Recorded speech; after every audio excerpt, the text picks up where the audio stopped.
مغرب کی صلیبی سوچ نے ہمیشہ سے مسلم مخالف جذبات کو فروغ دیا۔ یہ الگ بات ہے کہ انتہا پسندی کا الزام مسلمانوں پر دھڑلے سے لگا دیا جاتا ہے، لیکن قومی اور سرکاری طور پر اس کی پشتبانی ہمیشہ اہل مغرب نے کی ہے۔ مسلم مخالف جذبات ہی کے نتیجے میں 15 مارچ کو نیوزی لینڈ کے علاقے کرائسٹ چرچ کی 2 مساجد پر حملے ہوئے، جس میں 50 نہتے نمازی شہید اور 50 سے زائد زخمی ہوئے۔ اس کے 4 دن بعد یعنی 20 اور 21 مارچ کے درمیان میں برطانوی شہر برمنگھم کی مساجد پر ہتھوڑوں سے حملے ہوئے۔ مغرب میں کارروائیوں کے پس منظر میں منظم ادارے اور افراد ہیں جو لوگوں کو منظم انداز میں اسلام کے خلاف اکسانے کے لیے کوشاں ہیں۔ روسی ویب سائٹ نیوزری کے مطابق مغرب میں کئی ادارے لوگوں میں مسلمانوں کے خلاف نفرتیں پھیلانے میں مصروف عمل ہیں۔ ویب سائٹ کے مطابق کئی تحقیقات سے معلوم ہوا ہے کہ نیشنل کرسچن فاؤنڈیشن کئی ملین ڈالر ان تنظیموں پر خرچ کرتی ہے جو مسلم مخالف جذبات پھیلانے میں مصروف ہیں۔ نیشنل کرسچن فاؤنڈیشن امریکہ کا 8ویں نمبر پر بڑا غیر منافع بخش خیراتی ادارہ ہے، جس نے 2015 اور 2017 کے درمیان میں 56.1 ملین ڈالر ایسے اداروں پر خرچ کیے جو اسلام اور مسلمان مخالف جذبات پیدا کرنے اور پھیلانے میں مصروف ہیں، جبکہ بڑی تعداد میں سوشل ایکٹیوسٹ کے نام پر اس ادارے کی حمایت یافتہ افراد اس کے علاوہ ہیں جو اقلیتوں اور مہاجرین کے خلاف مقامی آبادی میں نفرت پھیلا رہے ہیں۔ یہ نفرت اکثر قاتلانہ اور خونریز حملوں میں منتج ہوتی ہے جو کہ اب تک کئی انسانی جانوں کو نگل چکی ہے۔ اس خیراتی ادارے نے 1.7 ارب ڈالر غریبوں کو خوراک پہنچانے کے لیے مختص کر رکھے ہیں، جس کا مقصد خوراک سے محروم لوگوں تک عیسائی مذہب اختیار کرنے کے عوض خوراک پہنچانی ہے۔ ان خیراتی اداروں کو امداد دینے والے افراد کو اس بارے میں کوئی تشویش نہیں کہ ان کا ایسا کرنے سے مسلم مخالف جذبات بڑھ رہے ہیں۔ 2015 میں سامنے آنے والی رپورٹوں کے مطابق اسلاموفوبیا کا سبب بننے والے ادارے لاکھوں ڈالر اپنی مخالف آوازوں کو دبانے کے لیے خرچ کرتے ہیں، بلکہ بعض دفعہ رکاوٹ بننے پر حکومتی افراد حتیٰ کہ حکومتوں کو بدلنے کے لیے بھی کثیر سرمایہ خرچ کرتے ہیں۔ مسلم مخالف جذبات پھیلانے والے ادارے گزرتے دنوں کے ساتھ بڑھ رہے ہیں۔ ایک اندازے کے مطابق مسلم مخالف نفرتیں پھیلانے کی بنیاد پر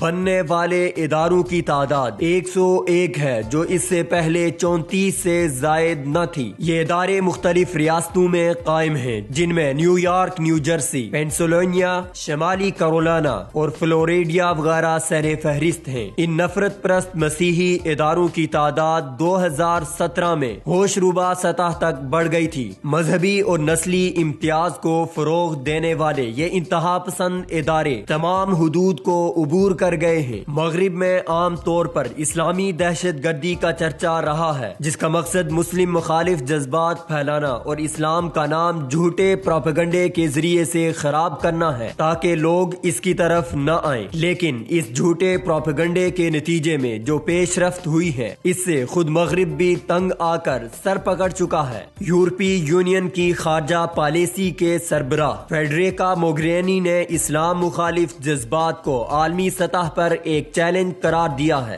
جس سے نمٹنا از حد ضروری ہے۔ فیڈریکا موگرینی نے 25 مارچ بروز سوموار کو دارالحکومت اسلام آباد کے دورے کے موقع پر پریس کانفرنس سے خطاب کرتے ہوئے کہا کہ مسلم مخالف نفرتیں عالمی چیلنج ہیں۔ انہوں نے کہا کہ یورپی رہنما اس بات کی اجازت نہیں دیں گے کہ ان کے ممالک میں اسلام مخالف جذبات فروغ پا سکیں، لیکن باتوں کی حد تک تو یہ آسان ہے، مگر یہ حقیقت تلخ ہے کہ مغرب میں انتہائی دائیں بازو کی انتہا پسندی تیزی سے فروغ پا رہی ہے۔